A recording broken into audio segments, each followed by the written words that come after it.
Hello everyone, welcome to SCB and institute of exam B. स्वागत है आपका हमारे यूट्यूब चैनल पर। मेरा नाम है अश्विनी पुंडीर और मैं आपके लिए एक नोटिफिकेशन के बारे में कुछ डिटेल्स जो है वो लेकर आया हूं। आज ही क्या हुआ है, EMRS एकलव्य मॉडल स्कूल्स जो हैं उनका एक नोटिफिकेशन आया है और उसमें बहुत सारी पोस्ट आई हैं। तो उसमें हम बात करने वाले हैं भी JSA के बारे में और अकाउंटेंट के बारे में।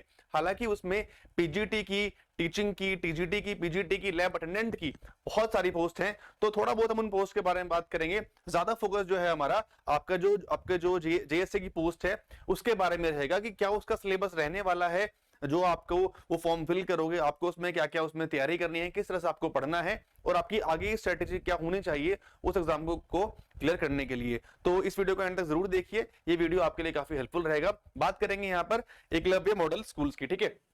तो NEST जो है आपका, ठीक है, वो कंडक्ट करा रहा है ESSA, मतलब जो आपका EMRS का जो एग्जाम, स्टाफ सिलेक्शन एग्जाम है उसको कंडक्ट करा रहा है यहाँ पर आपको। और इसमें आप देख सकते हैं यहाँ कि जो नोटिफिकेशन है, मैं काफी क्लिपिंग्स आपके लिए यहाँ पर लेकर आया हूं।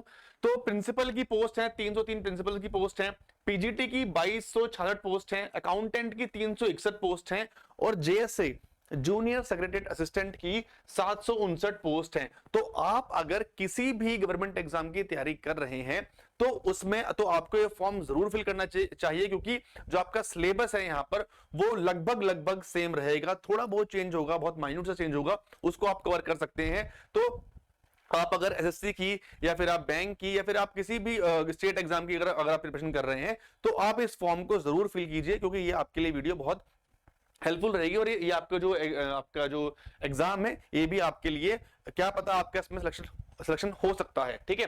तो 759 यहाँ पर JSA की है, लैब अटेंडेंट आपके पास 373 की पोस्ट है। टोटल मिलाकर आपके पास 4062 पोस्ट है। अब अगर हम बात करें कि जो आपकी जूनियर सेक्रेटरीट की, जो आपकी JSA की जो पोस्ट है टोटल कितनी है, टोटल 759 है। UR में 311 है, जनरल कैटेगरी में, EWS में 75 है, OBC में 204, SC 113, ST 56, OH 10, VI 0, HI 11, others में 10 और ये सब में है आपके यहाँ पर 75 पोस्ट। अकाउंटेंट की बात करें टोटल 361 पोस्ट है, UR में इसकी आपकी 147 पोस्ट है। तो क्या सिलेबस रहेगा, क्या आपकी एलिजिबिलिटी रहेगी इन दोनों पोस्ट के लिए, ये हम यहाँ पर डिस्कस करेंगे। थोड़ा आगे चलते हैं, यहाँ पर देखते हैं।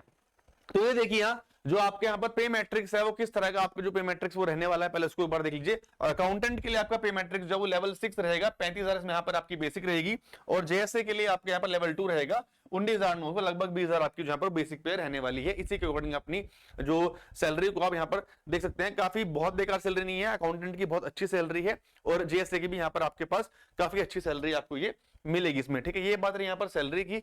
आगे चलते हैं यहाँ पर कि अब आपसे हम मांगा क्या गया है। अगर आप फॉर्म फिल करते हैं, अगर आपको अकाउंटेंट की और JSA की पोस्ट फिल करनी है, आपसे हम मांगा क्या गया है जरा उसके बाद देख लेते हैं। यहाँ पर अकाउंटेंट की जो एज लिमिट है, पहली बात तो वो 30 साल से ऊपर ना हो, ठीक।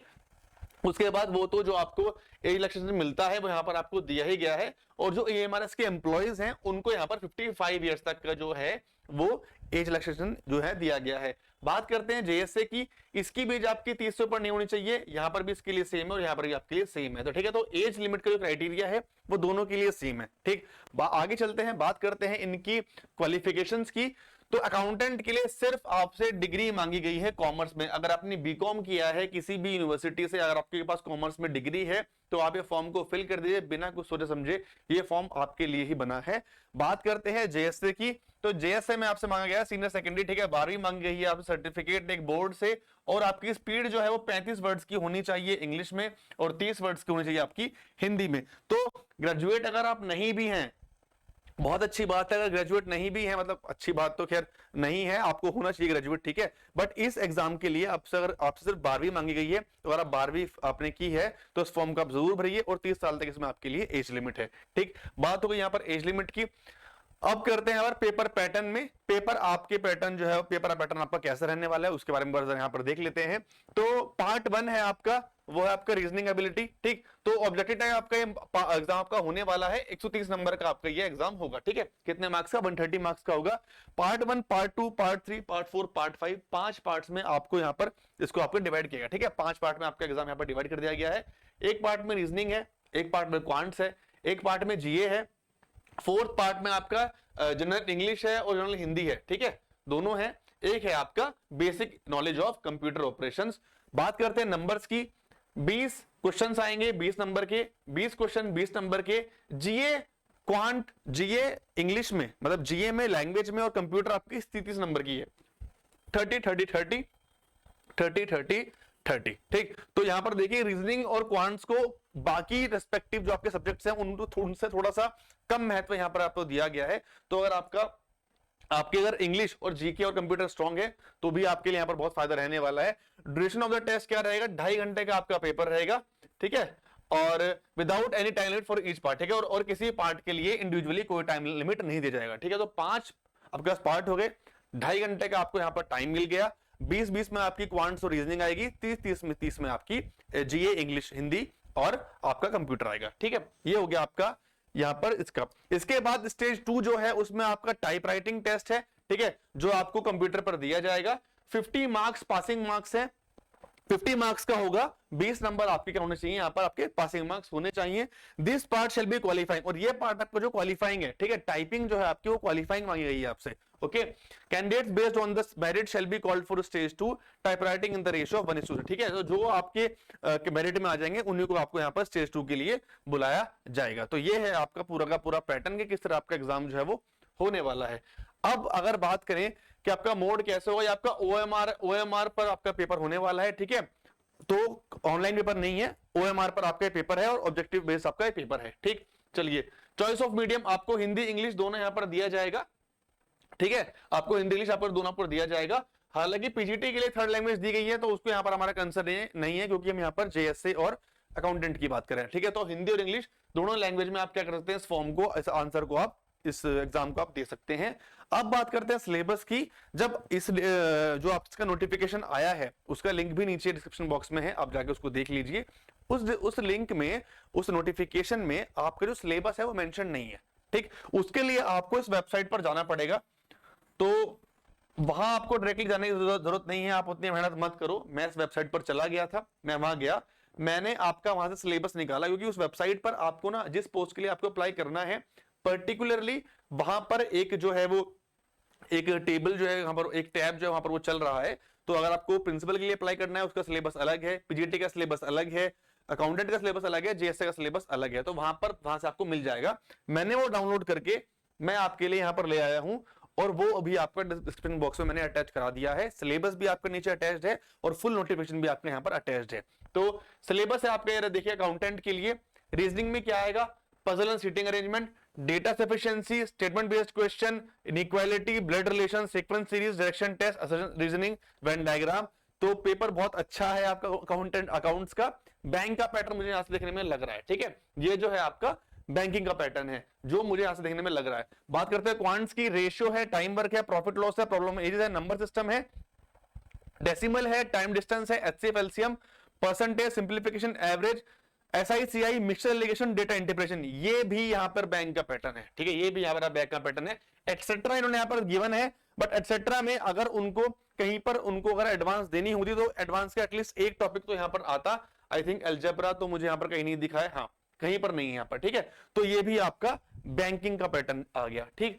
आगे चलते हैं, हिंदी की बात करें, संधि, समास, विलोम शब्द, पर्यायवाची, सामान्य शुद्धियां, वाक्यांश के लिए मुहावरे, लघुक्तियां, अपठित गद्यांश आधारित प्रश्न।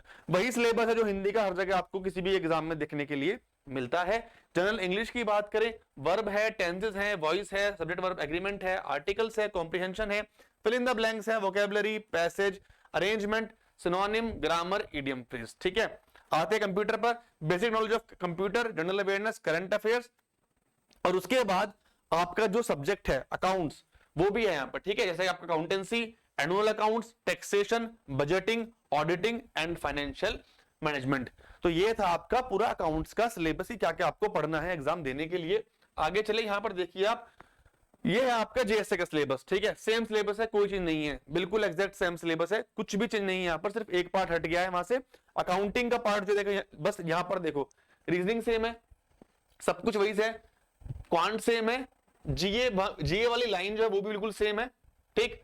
करंट अफेयर्स आएगा यहाँ पर, हिंदी सेम है, इंग्लिश सेम है। डिफरेंस क्या है कि जो कंप्यूटर वाला पार्ट है, क्योंकि इसमें वो 30 नंबर का है, तो उसमें फंडामेंटल्स आ गया, बेसिक्स आ गया, MS office, keyboard, shortcut use, important computer terms, abbreviations, computer network, cyber security, internet, ये यहाँ पर ऐड हो गया है और यहाँ पर देखो कंप्यूटर की आपके यहाँ से बेसिक नॉलेज जो मांगी गई है और यहाँ पर आपको कंप्यूटर क्या कर दिया, डिटेल में कर दिया। तो क्या फर्क है, अकाउंटेंसी में आपका अकाउंट्स थोड़ा ज्यादा पार्ट में आएगा और इसमें आपका कंप्यूटर थोड़ा एक्स्ट्रा पार्ट में आएगा, और आपके अकाउंट्स में कंप्यूटर और आपका जो जीए है वो मिक्स आ जाएगा, जो मुझे नोटिफिकेशन देखकर जो मुझे लग रहा है। ठीक, चलिए और आगे चले यहाँ पर। ठीक है, तो इसमें बस यही था, आगे इसमें चलने के लिए यहाँ पर कुछ है ही नहीं।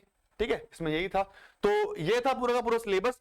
आई होप आपको ये समझ में आ गया होगा कि सिलेबस में यहाँ पर क्या क्या डिस्कस किया गया है, और आप इस वीडियो को आपने पूरा एंड तक देख लिया होगा तो एक कमेंट नीचे कर दीजिए कि मतलब कुछ भी इस बारे में कि आपको आपके और किस तरह की वीडियो चाहिए, ताकि मुझे पता लग जाए कि आपने कैसे वीडियो एंड तक, ये पूरा वीडियो आपने एंड तक देखा है। ठीक है, तो पूरा का पूरा जो सिलेबस है वो डिस्कस हो चुका है, और अगर आपको कोई भी क्वेरी है इस एग्जाम से रिलेटेड आप हमें कॉन्टेक्ट कर सकते हैं। आप अगर पढ़ना चाहें हमसे तो पढ़ भी सकते हैं। हमारे एग्जाम के मॉक टेस्ट हैं वो बिल्कुल फ्री है, आप हमारे फ्री मॉक टेस्ट को अटेम्प्ट कर सकते हैं। हमारे साथ एग्जाम के साथ 50% फास्टर आप तैयारी कर सकते हैं। तो ये पूरा सिलेबस था आपका ईएमआरएस का, जेएसए का और अकाउंटेंट का। अगर आप किसी बैंक की तैयारी कर रहे हैं तो ये आपका जो ये एग्जाम आपके लिए बहुत इंपॉर्टेंट रह सकता है, ये एग्जाम आप इजीली क्रैक कर सकते हैं। ठीक है, तो आप जाइए इस फॉर्म को फिल कीजिए और इस साल एमआरएस में आप जॉब कर सकते हैं। ठीक है, तो मुझे आपको इन्फॉर्म करना था। सिलेबस वाला पार्ट जो पूरा हो चुका है, कोई क्वेरी हो आप हमें यहाँ पर कॉन्टेक्ट कर सकते हैं। ये हमारी ईमेल आईडी है, ये हमारा कॉन्टेक्ट नंबर है।